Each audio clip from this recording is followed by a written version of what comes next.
తెలుగు రాష్ట్రాల్లో విద్యార్థులను మార్కుల కొలమానంతో మాత్రమే చూడటం అనే చెడు సాంప్రదాయం విద్యా వ్యవస్థలో ఉందని ఎమ్మెల్సీ కోదండరాం అన్నారు.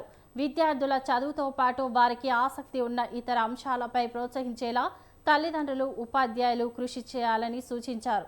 Hyderabad Nallakunta care model high school 32వ వార్షికోత్సవం రవీంద్ర భారతిలో ఘనంగా జరిగింది.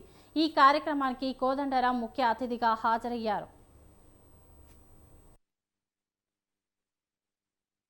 Very thankful to the Kodandaram Reddy Garu for coming to our Tejotsav 32nd Annual Day celebrations.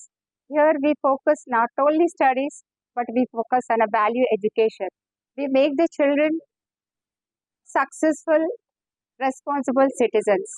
So even parents also cooperating a lot, and the teachers' support, my family support is all there for running the school successfully.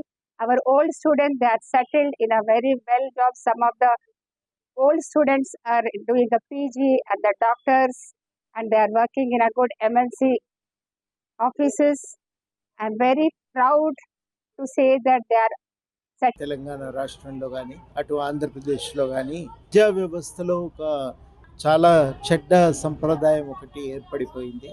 విద్యార్థులను కేవలం ఒక మార్కులతో కొలవటం అనేది ఇందులో ముఖ్య అంశం. ప్రతి విద్యార్థిని మార్కులను బట్టి అంచనా వేయటం, దానివల్ల పిల్లల మీద అందరు మార్కులు సాధించలేరు, కొందరు మార్కులు రావు, కానీ ఆ పిల్లలు కూడా చదువులో వాళ్ళు కూడా రాణిస్తూ ఉంటారు. అదేవిధంగా తమ సంస్థ గత 32 సంవత్సరాలుగా చదువు ఒకటే కాకుండా వాల్యూ ఎడ్యుకేషన్ మీద దృష్టి పెట్టిందని పాఠశాల ప్రిన్సిపల్ పద్మ అన్నారు.